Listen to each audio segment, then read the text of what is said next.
Hey, this is Andrew? Andrew. I work at Ronin, and I'd just like to show off a model that we built to help understand the business. So this is for interior designers, architects, landscape designers, construction managers, anyone whose client is a homeowner, and really anyone who bills hourly and has like a billable target for a team could benefit from looking at their business this way. And a lot of my clients use this to actually discuss the business with the people that they work with, so their internal teams. The three questions that any home services company needs to ask are: how much work do they have booked? How quickly are we booking more work? And then how much work can we do in a month? The interplay of those three questions really tells you how you're doing and if you should focus on operational efficiencies or getting more sales, which is really the crux of a lot of these businesses. We get our how much hours we have booked by just looking at our invoices and anything that we've signed but haven't delivered on yet. A lot of times this will be stored in some type of time tracking system, Harvest, Ivy if you're a designer. And then our current pipeline can come from a CRM. Anything that you want really can be pulled in here for your pipeline. So you type in your pipeline here, you type in your hours that you have already sold. You can transition these into either other values. Right now, I just have a dollar value for this and a hour value for this. You can change your win rates here to reflect your historical reality, and it tells you how many months of runway are booked.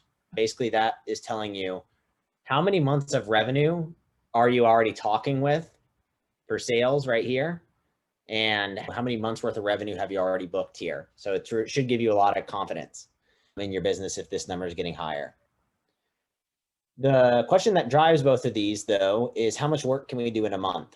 And this is dependent on the number of employees that you have. And you just type in here in blue to change the number of employees. You can type in their titles too and change their titles, their percent billable, and the average rate you're billed at. You'll see that each person has a revenue potential that comes from this. And we see that our revenue at target for this business with 5 employees, 2 interns that kind of don't do a lot of billable work, is $52,000. So that's pretty good revenue for a pretty small company.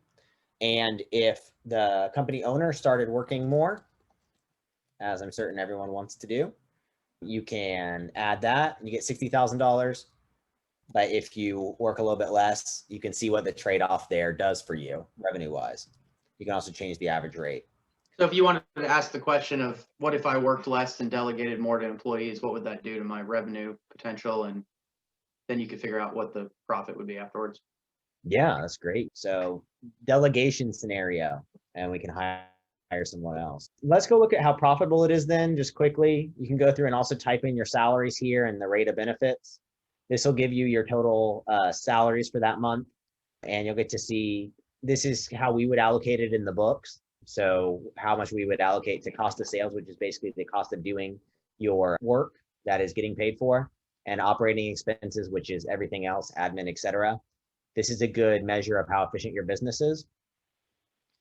We take all of this information and we add it down here to a stub income statement.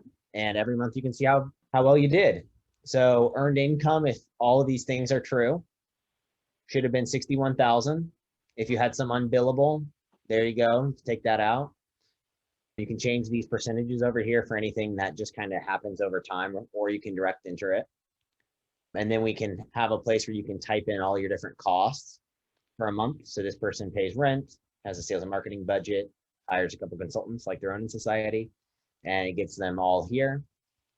Our normal income then would be 22,000 for the month, and do your adjustments there to get your example. So I hope this is a really useful tool for all of you looking at this, and would love to chat with you about your business and see how we can make this number go way up so you can have like, $1 million years. This number is Cool. revenue you would make, and this is your profit in the model in a year. Can you use this tool to maybe think about how much I want to grow, but I don't know how much I can afford to spend on like marketing or PR or an agency to help me? Yeah, that's great. So if the question is basically when do we need to focus on sales, figuring out when we need to focus on sales. How do I use this to get some insights there? Cool. So you can use this model, and if we looked at this model and we said, geez, I have 1,000 hours of work already sold, and $100,000 of work in the pipeline, I've got plenty of sales. So I might want to look at growing my team size if my goal is to make more money. But if I notice that, maybe I'm a bigger business, or I only had 500 hours booked and I've only got 20,000 in my pipeline, I noticed that I have less than a month's work in demand, and no one is likely to bite that would give me more than that. And so I'm starting to think my team's pretty expensive to maintain if I can't get these type of revenue in the door. So I think that's a way that you could use this tool to answer that question. Awesome. If I have a home services company and some of my work is on some sort of like subscription or recurring, where it's like I'm signing people up for maybe monthly landscaping services or some sort of like retainer based work, how would you use this tool if there's some sort of recurring revenue involved in the business? Yeah, that's great. So even if you have recurring revenue, to figure out your recurring revenue, we can just use our, little space down here to say, well, we do retainers that take us about 10 hours a month. So Ronan does retainers, and it takes us a certain amount of time to service a client. And so say this hypothetical consulting business charges $1,000 a month, and they work 5 hours a month. Then you would divide 1,000 by 5, and you say, on average, we're going to get about $200 an hour, and you can pop that in the average rate. You have to be really honest with yourself about how much time is actually being allocated there, because your employees may not think these are reasonable billing targets. And having that open conversation, building bonuses in to like target these things, and making sure that you tie other people's like wins to success in what makes you profit. Those are like the next steps from a tool like this. That's really cool. Thanks for sharing this, Andrew. Yeah. Cool. Yeah, I think we're using it with a couple of our clients right now, and we've been able to use it to help motivate them, expand their team, set bonus structures that are aligned with the business's wins. So I think it's been pretty useful so far in terms of helping to manage these teams and help them grow their top line as well as their bottom. Yeah. Yeah.